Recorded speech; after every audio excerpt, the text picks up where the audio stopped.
Hello gear nerds of the internet. This is the iFi ZEN DAC.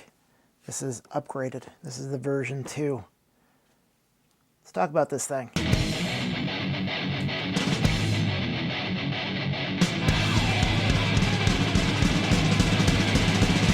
Six in the morning.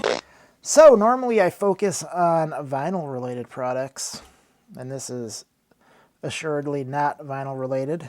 So I work in IT, and I sit on a computer all day, listening to music or podcasts as I make a living. And one of the things I've wanted to try for a while is an upgraded DAC. I used to have an Audioquest Dragonfly, the black one, and it sounded okay, but one of the things that I had noticed was that it was a pain in the butt if I wanted to use the headphones to actually do a conference call with, or like a Teams call, or any of those wonderful apps that we're all now dependent on, because that doesn't have a device to actually use your microphone, nor does this. However, there's a way around that. It's a little bit like a Rube Goldberg machine, but we're going to get there. Let's talk about the features of this thing. As you can see, it has a gigantic potentiometer to control the volume. I can't express how helpful that is. I didn't really think I would use that often, but I use it all the time. It's much easier than using the software on the computer to modulate the volume. It works really well. Has a nice feel to it as well. It has a power match button, which if you're using more expensive headphones than I'm using, and you need more power to power them, you click that thing on, and voila. If you're using normal headphones, watch out, because that's going to be really loud. Might blow out your headphones.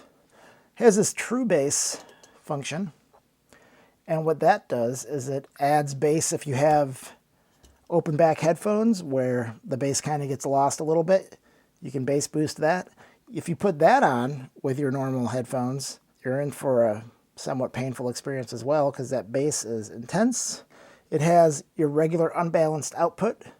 Then it has a balanced output if you have fancy balanced headphones, which I do not have. So you also have a balanced output. You have a switch for fixed or variable. If you have it on fixed, it disables the volume pot. And if you have it in variable, that means you could use the pot to change the volume of what's coming out. And then you have two RCAs, and then here's your digital input, and then you have an external power source, which it doesn't include. What does it include? It includes this USB cable, which I'm not sure why it's blue, other than it matches with that, but I don't know. It's kind of weird. It includes RCA cables, and then it includes an adapter to go from big hole to little hole. So this thing is heavy. This thing feels hefty. As you can probably tell, it's not super easy to read. You kind of have to get it at the right angle. If you're at the wrong angle, you won't know what this says. So that's annoying. This is metal. The front and back are metal. I reviewed the ZEN Air of the phono preamp. Everything was plastic. They make an Air version of this as well, where that's plastic and some of the features are gone, like the balanced input and output. Output and output, I guess, not input.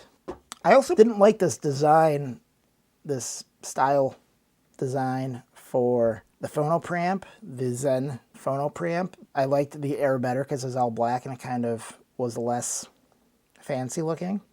I like this fancier look on my computer table. Is there anything else we need to talk about? 6.5 hours later. So those are the features. Let's talk about the sound quality. So this thing is my work laptop. As you can see, it has a nice black flag sticker on it. This is a Dell Precision 3550. And boy, oh boy, does this thing sound like garbage. I cannot overexpress how bad the sound card on this thing is. It is unlistenable to me. maybe not to you.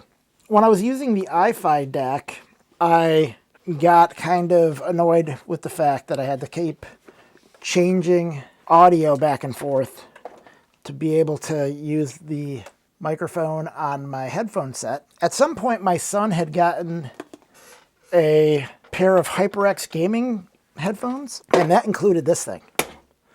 This is a HyperX external sound card. And you might say, what's the difference between a DAC and an external sound card? Price is obviously one of the things. And then functionality, whereas a sound card will have the ability to do audio in, DACs just do audio out. So I started using this when I had the Dragonfly. I didn't notice a huge increase of fidelity going up to the Audioquest versus this, and this I didn't have to deal with trying to switch my audio inputs, because this does both. So I was using this for a while, and so I use this one while I'm at my work, my place of work, and then I use this thing. This is a Sound Blaster SB1860 external sound card, which also works similarly in function to this. However, this sounds better than this. And so I reached out to iFi to try to get them to send me the ZEN Air phono preamp to try. And they said, hey, we're looking for people to try these. And I was like, that's a great idea to try an external DAC again and see if it sounds better than this, and if it's worth the hassle. So they sent me this, and for me to actually use this with minimal amount of hassle, I would have to plug this into this, and then this monstrosity. Yeah, this is getting ridiculous now. So this is a splitter that'll split the signal to the headphones and to the microphone into two separate connections. So I connect this to this $5 lavalier mic that I got from Five Below, and then I plug my headphones into this. That is the setup that I'm dealing with. It works. It's not too much of a hassle once you have it set up. So that's my way around dealing with the audio. Let's get rid of all this crap. So, as I previously stated, this is garbage sounding. This one is better than this, but it's not as good as this HyperX. Now, I've used 3 different pairs of headphones with this. I used the HyperX Cloud Revolver headphones that external sound card came with this. I also use a pair of Bowers and Wilkins, I think P7s with this, as well as a pair of, God, I don't know the name. I should have written these down, but I didn't because I'm stupid. VModa M100, I think. Maybe. I think that's right. I'll put it here. So none of those are extremely high-end. The P7s were, I think, $400 when I bought them new. The VModas are the worst sounding of the 3. Those ones, I think they were originally $300. I got them on clearance at Best Buy for like $100 and something. And then the HyperX gaming headphones is what I use at home most often. And those sound pretty good. Those were like $150 when they were available. So I don't have any super high-end like Odyssey headphones or anything.